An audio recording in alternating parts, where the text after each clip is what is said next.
I just got to make this clear. I'm not checking this. I'm not checking this show out right now because of my, how I feel about Emily Compagno at all.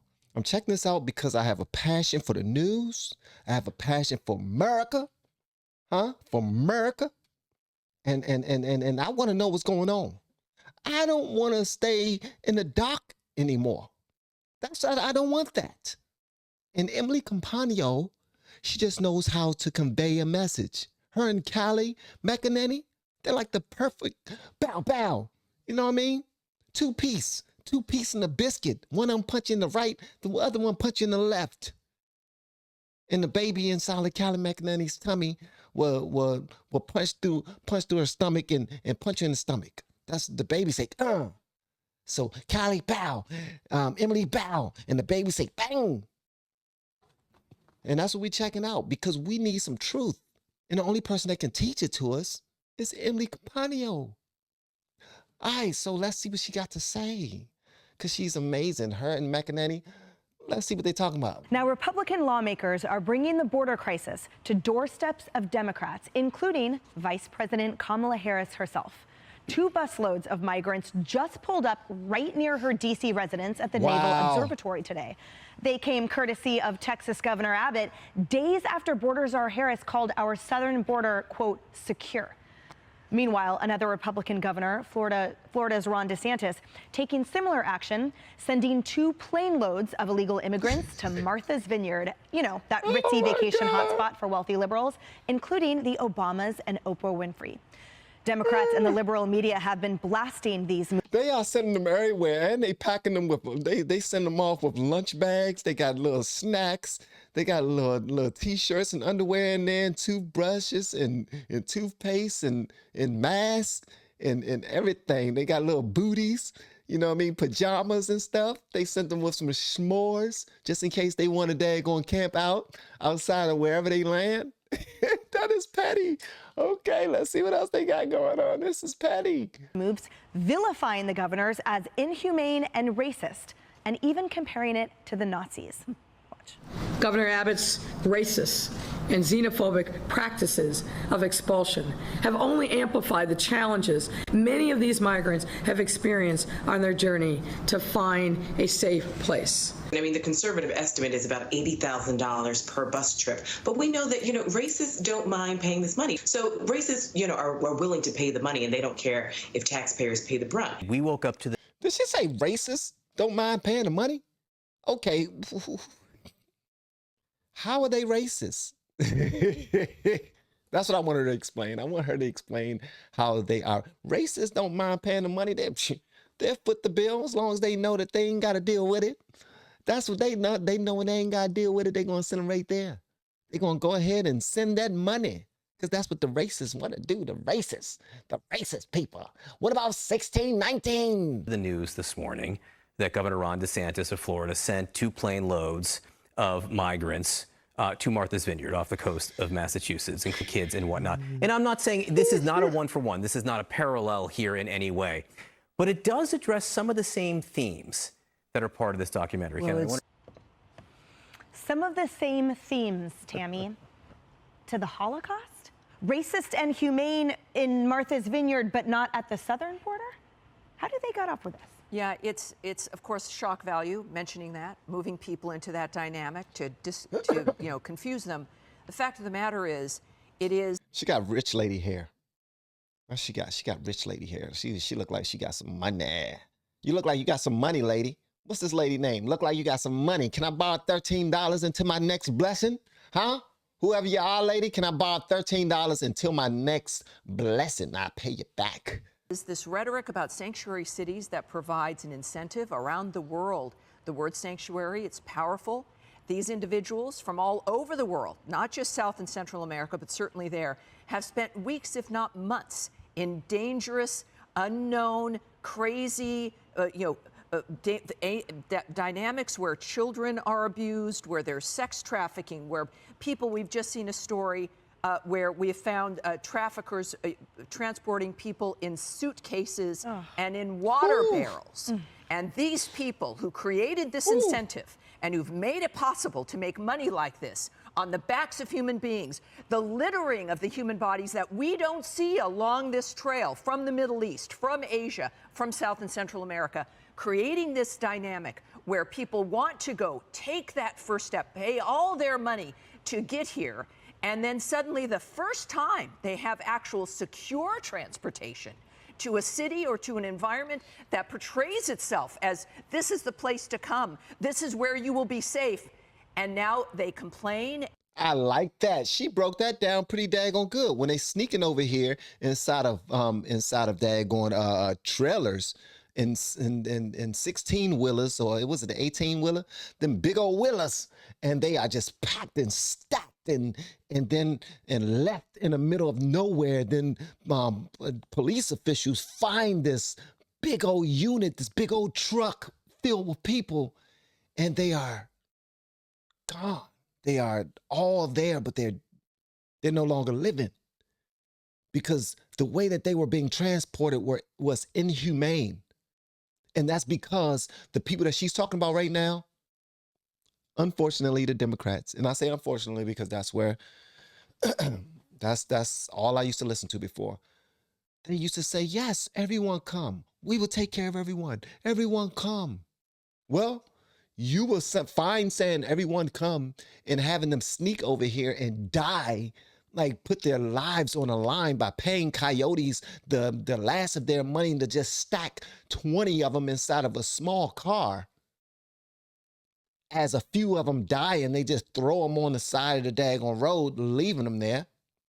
They were fine with that. But when the Republicans say, oh, no, y'all ain't got sneak. Y'all done already snuck over the border. So let me go ahead and freshly send y'all over there nice and safely to the parts of the country who were so welcoming.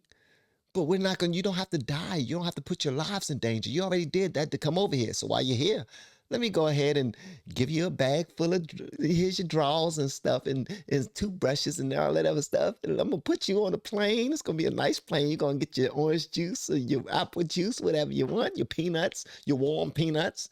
All right. And we're going to send you over to those people who were saying, everybody should be able to come over here. It's their right to be able to come over here. Well, keep that same energy. Keep that same energy. I want y'all to learn how to say that. When y'all see people double talking, double speaking, being hypocrites, I want you to tell them, keep that same energy. Matter of fact, say that in the comments if you get a chance. Just one or two of you. Everybody ain't got to say it, but keep that same energy. You finally have them. You have everybody that you wanted to come, and they're nice and safe, and they're looking for you, and they're knocking on your door like, hello, where should we stay? Where should I put my bags?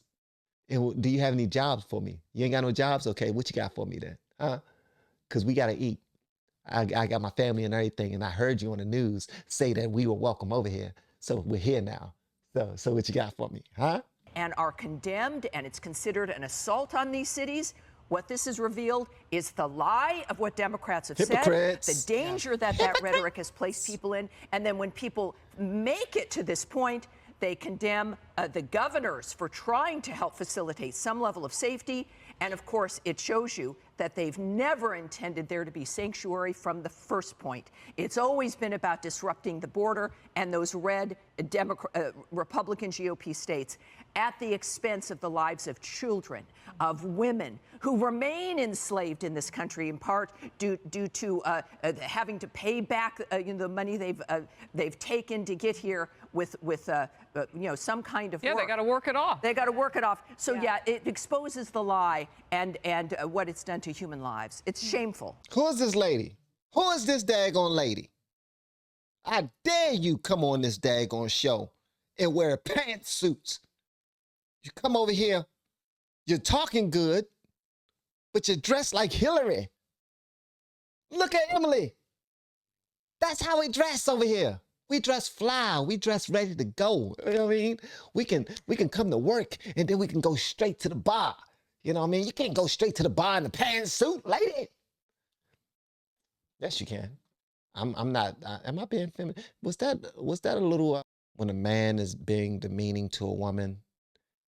What's the word, guys? Whatever the word is, I wasn't being that, was I? Misogynistic. That's the word. Was I being a misogynist? I hope I wasn't. I'm just used to seeing a certain type of swag, a certain type of style, a certain type of blend. You know what I mean? When I look at what's this Outnumbered. That's what I'm used to. I apologize. Look, I had a moment. We all should be forgiven for our sins, thus saith the Lord. Yeah, and let's talk about that hypocrisy for a second, because I feel like what you're saying, you're pointing out that condescension of the left, where they say, well, look, 50 people is fine, says the mayor of Martha's Vineyard. We gave them beds and we gave them health care, he said, right? Patting himself on the back for 50. But the overflowing thousands, that's ignored. The vile conditions currently in El Paso, which you've covered extensively on your show, the smell of human waste littering the streets because there is no space for anyone, that's ignored. It's the cruelty of compassion and the joke, the mockery that these Dems make of their own little villages. Because 50 is okay, but 4,000 isn't. That's when you declare a public health state of emergency like Mayor Bowser did. They are starting something over here, man, because they making some great points. And I want somebody, see, that's why y'all gotta like the video and y'all gotta share the video, because this video needs to fall in front of people who don't usually watch the videos, all right? And they need to hear what they're saying, because the people that this message is for, I mean, this ain't all about rallying the troops. Like, only speaking to like-minded ears has been and always will be the problem. All we're doing is just speaking to our bunch. We're speaking to our clique. What is that going to do? The people who don't usually click these videos, they need to see this right here. Why? Because you need to understand what you're creating and how we can all work together to fix this issue. But no, since you made your bed, you got to sleep in it. Well, the Democrat mayor of El Paso then put people on buses. Go. Because that was the reality that he no longer wanted to live with. He had to tell his constituents eye to eye, All them got I'm their doing bags. something about this. You know, Washington, D.C. doesn't have to do that because they can't see us, and they keep proving that over and over again. And I guess those people don't eat eggs, because the price of eggs is ridiculous right now, up 38% and going higher. And I only bring that in because as Americans are struggling to put food on the table, these are people who are going to need to eat too. And they'll be eating up our tax dollars. And look, we have the heart to take care of them. We will always be America, filled with Americans. But these places, as Will Kane told me last hour, these places, these sanctuary cities and states, put out the invitation of come here. And Tammy is so right, they lied when they did it. That's right. And you know what? Now they have to prove to us that they weren't lying. Well, we do it all the time. I mean, we need to not be hypocrites either, because sometimes we see people, we're like, hey, how you doing? Oh, y'all are doing great. We haven't seen y'all in forever. Y'all should come over. But anytime, whenever you want to come over, come on over and we can sit down and we can sip on some coffee or have some drinks and just talk and catch up. And the next thing you know, you hear somebody knocking on the door. And it'd be those same people that you fake invited over your house. They popped up thinking that you was telling the truth when you invited them over the house, not understanding that, hey, look, you need to call me first. We need to schedule something. You need to see if I'm still in the mood. All that other stuff. I need to make sure the house is clean. I need to make sure I got food, I got drinks, I got something to entertain you properly. But when I saw you, I was in the mood that we just having a good conversation. And when I said you can stop over whenever you want, I didn't really mean it. You know what I mean? That's why I love Seinfeld, the show Seinfeld so much when I used to watch it, because it was those type of real situations where you would say, oh, come over whenever you want. Oh, we should go out sometime. We'll meet at the game. Then somebody say, oh, really? Okay. How about next Friday? I think I'm busy. What about Saturday? What about Sunday? Monday? And if they keep on putting those options out there, at some point, you're going to have to eat your words. And right now, somebody's eating their words. Sorry for ya. That's right. They got to take all these people in and not only just feed them, but make their lives better than when they got to the border. They got to prove that they're better than Republicans at what they're doing. But you know what they're doing? Muriel Bowser, mayor of D.C., begging for federal help. I need National Guard. I need money. I need all of this. I need, you know, meanwhile, as you just said, Emily, I mean, hundreds of thousands have been taken in at the border that we know of. close to 2 million by the end of the first fiscal year in Biden's presidency. Wow. Biden's America. And I'll ask you that same question, Kaylee, because I can't wrap my head around it. Why is it vile and inhumane for these border mayors and border governors to help spread out, to try to account for the resources being diluted on their end? It's vile and humane for them to spread that love, but it's not vile and humane to have the porous southern border be open like an absolute tidal wave that subjects all of these migrants to these filthy, horrible, vile conditions. Because they ain't got to do the dirty work. They ain't got to do the dirty work. But when it's on your doorstep, they got to do the dirty work. They got to do the dirty work. And when this money is coming out of their tax money that they usually have already prepared and planned out to go from here, go to there, go to there, go to there, go to there, and they're already pinching pennies. They're like, okay, we're going to make do with what we have, but based off of what we projected, we should be able to do this. And now you got thousands and thousands and thousands of new mouths to feed. Thousands and thousands of more people to take care of and protect. Narrative changes. You get a better understanding. Your perspective is different. That's just like anything. That's just like anything. When your perspective changes, usually by your own, you experiencing it for yourself. That's why a lot of people like to go, they like to go, is it go green or go off the grid? They like to live like a certain type of way so they can have an understanding. Well, some of them people are just bored, to be honest with you. I'm dead serious about that. Y'all just nuts going off the grid or going, just living a certain type of way just because you want to have the adventure of doing it. You know what I mean? Living with the bears and then your tail get ate up by a bear. Because you're just ridiculous and you want to just do something. But now, you're going to have to eat your words now. Any people who were saying, oh, y'all are fine over there in Texas. Y'all are fine over there in Florida. Keep them over there. Anybody should be able to come over here. We are America. We should be able to take care of anybody. I don't care who comes here. This is the land of the free. They should feel free to come here. We got y'all. Come on over. Will you come? Will you come? We got you. And as soon as they hit their doorstep, oh, whoa, whoa, whoa, whoa, whoa. We didn't say they should come to D.C. No, what you doing here? We said they should come to Texas, way over there. Florida, they should stay over there. Now, we ain't say they should come here. Nobody invited them here. I hope they understand how hypocritical they sound, man. This is ridiculous. Okay, you asked the million-dollar question. Why is it evil and inhumane for Governor DeSantis to send migrants to Martha's Vineyard, but not evil and humane when Biden for 2 years sends secret flights of migrants around the nation? There's no difference there.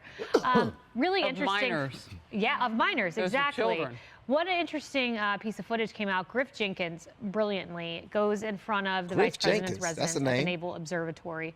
He asked an illegal immigrant, hey, is the border secure? The vice president right there, over the fence in the Naval Observatory says it's secure. His quote is astonishing. The illegal immigrant says it's open, not closed. Everyone believes the border is open because we are free to enter, no problem. We came illegally. We did not come legally. So, I mean, this is the making of SNL skits, except it's not funny at all. But to have an illegal migrant who just crossed the southern border standing in front of the vice president's home, who just said the border was secure, as he says, no, it's not. Hey, I'm here to tell the story. These are the things SNL comes up with. These aren't real live things, but these are happening in real live fashion, with the mayor of New York saying we're at a breaking point, and he's subject to this residency requirement where everyone gets a bed who's homeless, except now he can't even keep up, and the activists are on him. I mean, this has exposed hypocrisy, to Harris's point, at an untold level, the shipping across the country of illegal immigrants to these liberal jurisdictions. At the end of the day, it's time to eat your words. It's time to eat your words. That's all it's saying. Like, you wanted them. You got them. Do what you must. Do what you have to do. You wanted to see, what they say, everyone had their fair share. Ain't that what they say? Fair share? Well, you got your fair share of immigrants now. You got your fair share. Now do what you got to do. Handle your business and stop complaining. Don't cry now. Ain't nine. What's the point of the alligator tears now? No. Don't complain now. You didn't want the Republican states to complain. Now it's your turn. Fair share. Trickle down. They're on your doorstep. Take care of them. Clothe them. Feed them. Protect them. Show them the way of the United States. Help them learn what they need to learn so that they can become legal now. That's what you got to do. It's your responsibility now. But you all, I want to hear what y'all got to say about this in the comments below. If you have yet to hit that subscribe button, please make sure you do so on your way out the door. Once again, guys, I am Van, and now we are all the LFR family, and I look forward to seeing you on the next video, hopefully inside the Patreon as well. Y'all have been amazing per usual, man. Love y'all.